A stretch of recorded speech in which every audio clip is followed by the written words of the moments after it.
Bonjour, bienvenue dans la série sur la physique des particules.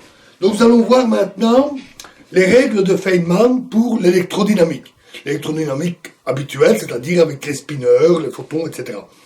Donc le Lagrangien total qui décrit le système de photons, électrons et positrons s'écrit L égale L0 pour gamma pour les photons, plus L0 E moins E plus pour les électrons positrons, plus un Lagrangien d'interaction.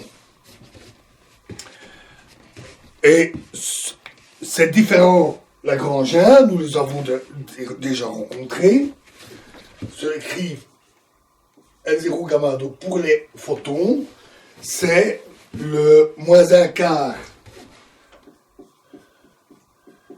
F carré plus mu carré demi A carré plus, moins lambda demi fois dA carré. Où mu est une masse fictive du photon, introduite pour des raisons techniques que nous avons rencontrées, considéré comme très petit par rapport à la masse m, petit m de l'électron, et on utilise une métrique indéfinie. Pour les électrons-positrons, c'est le Lagrangien que nous avons également vu, I demi, fois psi bar, gamma mu, d mu, agissant des deux côtés, psi, moins m, psi bar, psi, ou petit m ici, et bien entendu la masse de l'électron. Et enfin, le Lagrangien d'interaction est donné par moins E, la charge de l'électron, psi bar, gamma mu, psi A mu. Ce Lagrangien d'interaction est obtenu à partir de la prescription de couplage minimal, où on remplace I d mu par I d mu moins E A mu dans le Lagrangien électron-positron, le Lagrangien de Dirac.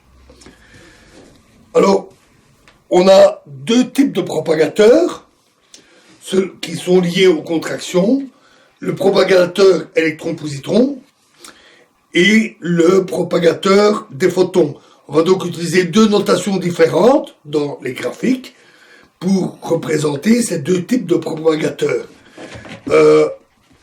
Pour le propagateur électron-positron, on va utiliser une ligne pleine avec une direction, elles sont orientées, une direction qui est dans le sens de la propagation de la charge.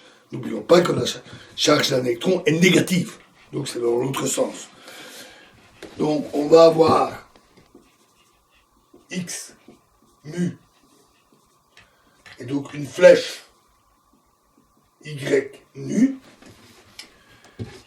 ou Y bêta, regardez la notation de mes notes, X alpha Y bêta, et ce propagateur c'est simplement la moyenne dans le vide du produit ordonné dans le temps de psi alpha x, psi bar bêta y, 0, c'est-à-dire psi alpha x, psi bar bêta y, contracté, c'est-à-dire encore des 4K sur 2pi4, l'intégrale de E exposant moins I kx moins y fois I sur K slash moins M plus I epsilon, et on prend l'élément de matrice alpha bêta. D'autre part, le propagateur du photon, on le représente par une ligne ondulée. Donc on va avoir une ligne ondulée comme ceci, x rho y nu, qui est égal à 0, produit ordonné dans le temps, de a rho x a nu y0. À nouveau, c'est a nu a rho avec la contraction, a rho a nu avec la contraction, qui est égal à, alors une forme un peu plus compliquée à cause des termes ajoutés, intégrale des 4K sur 2π4 fois E exposé moins IK x moins Y fois moins I fois G nu bêta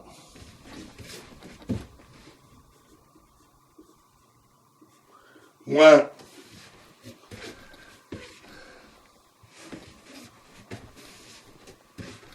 G nu rho bêta rho G nu rho moins K nu K rho divisé par sur mu carré, excusez-moi,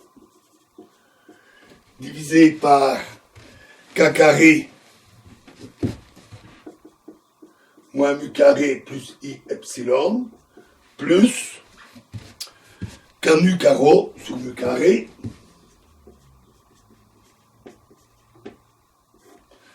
divisé par K carré moins grand M carré plus I epsilon. Le grand M, noté avec une majuscule pour ne pas le confondre avec la masse de l'électron, et c'est mu carré sur lambda. Voilà. Alors, notons que normalement dans les résultats finaux, c'est-à-dire quand on obtient les grandeurs physiques, lambda et grand M ne devraient pas apparaître. Et on fait tendre mu vers 0 également. Parce que ce sont des paramètres auxiliaires. Ensuite, à cause de la conservation de la charge électrique, les fonctions de Green doivent avoir un nombre identique de champs psi et psi bar. C'est un électron entrant, un électron sortant, ou un électron entrant et un positron entrant. La charge doit être conservée.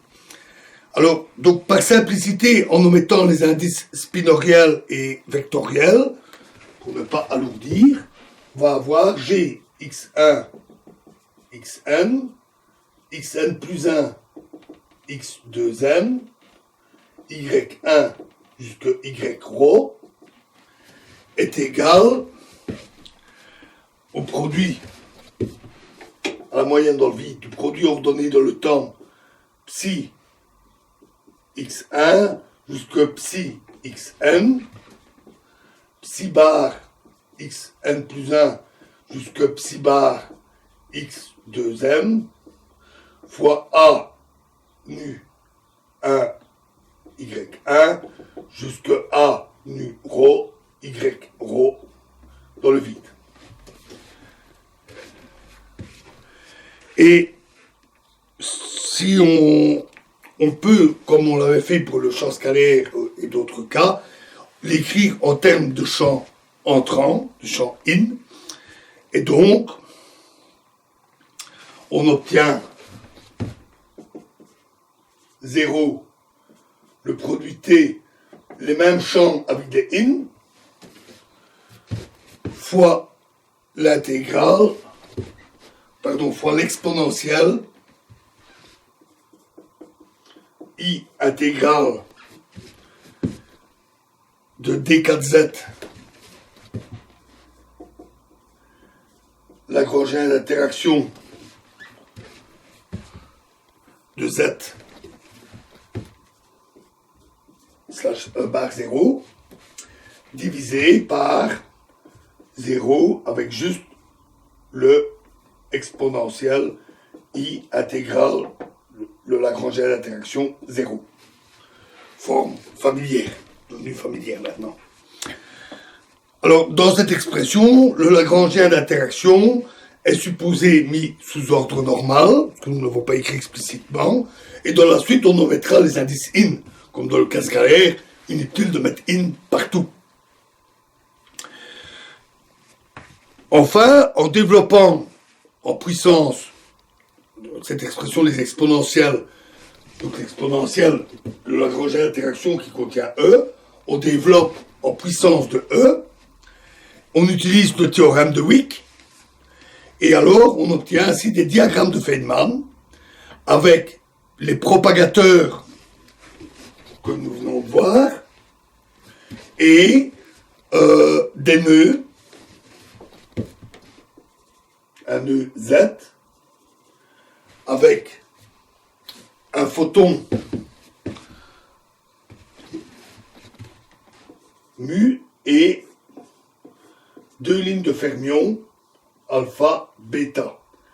Et à ce nœud est associé le facteur moins IE gamma mu alpha bêta, tout élément de matrice alpha bêta. Pardon, bêta alpha.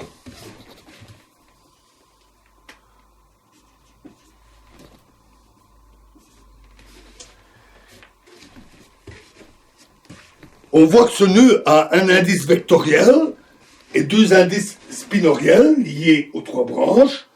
Et dans la formule, avec les propagateurs, ces indices vont se contracter avec les indices correspondants des propagateurs du photon et des fermions. Enfin, comme dans le cas scalaire, le rôle ici du dénominateur est simplement, comme on l'avait vu, d'éliminer les sous-diagrammes vides qu'on peut donc ignorer dans la construction des diagrammes. Voilà, donc déjà ici nous avons une bonne base. Il nous reste à voir les boucles de fermions essentiellement et nous verrons donc la suite dans la prochaine vidéo. Je vous remercie.